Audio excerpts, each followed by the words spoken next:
study presentation by me, Simone Thompson, from my macroeconomics class.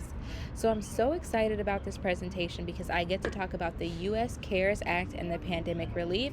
I always find that this fiscal policy was extremely impactful for our economy, and also the benefits were extremely interesting. So the U.S. CARES Act was in response to the COVID-19 pandemic, and the U.S. government issued stimulus checks to American citizens as part of a broader strategy to stimulate economic growth. So $250 billion were set aside for direct payments to individuals and families, $377 billion in small business loans, and then the largest one was $500 billion in loans for distressed companies. So we were clearly able to see how the stimulus checks affected our economy, and this is one of the clearest ways because of all the money that was coming into our economy. And the question is, how was it, and was it a success? And the answer is, it was a tremendous success, and it had great implications for all major industries. In fact, by Q3 of 2020, it marked the strongest quarterly growth in U.S. history. And this was largely due to those stimulus checks and the pent-up consumer demand. And I can speak on this for myself. I remember being in the house and getting my stimulus check, and the first thing I wanted to do was spend it. So I think everyone kind of felt the same. We wanted to catch up on bills. We wanted to spend that money, and that really largely impacted our economy. So the metrics on this, the GDP growth rates, following the CARES Act in March 2020, the economy grew strongly, and by midsummer, the job deficit had actually been cut in half. And speaking of the job deficit, the unemployment rates more than tripled, and by the fourth quarter of 2019 and to the second quarter of 2020, it more than tripled, and it went from 3.6% to 13.0%. And although the unemployment rate more than tripled, our consumer spending increased. So this really shows how the stimulus checks really impacted our economy, because our consumer spending still was up. And I actually have a chart here for our consumer spending, and you can see that it actually increased by 2.8%. And the overall personal consumption of expenditures rose to 8.9 in quarter three, and this was actually the largest quarterly increase since 1959. So the consumer spending was up. Next, we're going to talk about the public debt. I actually have a chart here of the recipients' reported use of the CARES Act stimulus payments, and 31% of it actually went to debt payments. So there are short-term and long-term implications of this. The short-term implication was economic stability. So we actually completely avoided a depression because of the fiscal spending, and it maintained income in the household and business solvency. And then the long-term implication, there was higher debt servicing.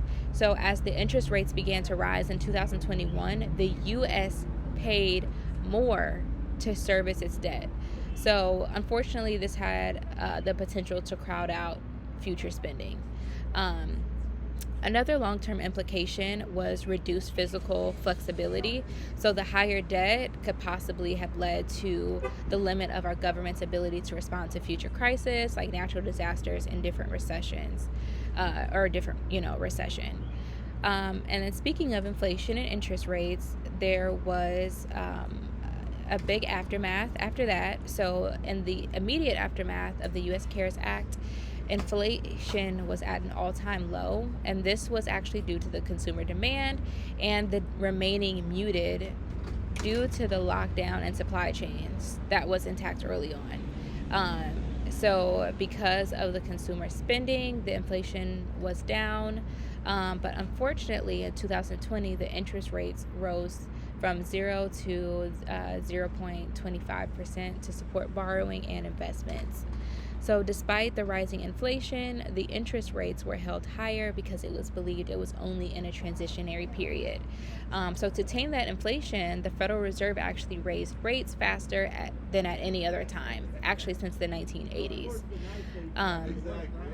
So Just looking at the U.S. CARES Act, we can really see the effectiveness of the fiscal policy. And over 160 million Americans received stimulus checks, boosting disposable income. And this also helped stabilize and build the economy. So I would say that that was a success. Unfortunately, there was failures and there was different opportunities that could have been taken. And different failures. The biggest failure in my opinion was the excess liquidity combined with supply shortages, and it led to a record high inflation by 2022. And I actually have a quote here, and it's from the US Bank, and it says liquidity and supply shortages combined to create a powerful inflationary force, leading to record highs by 2022. So that was a failure, but then we also have the unintended consequences.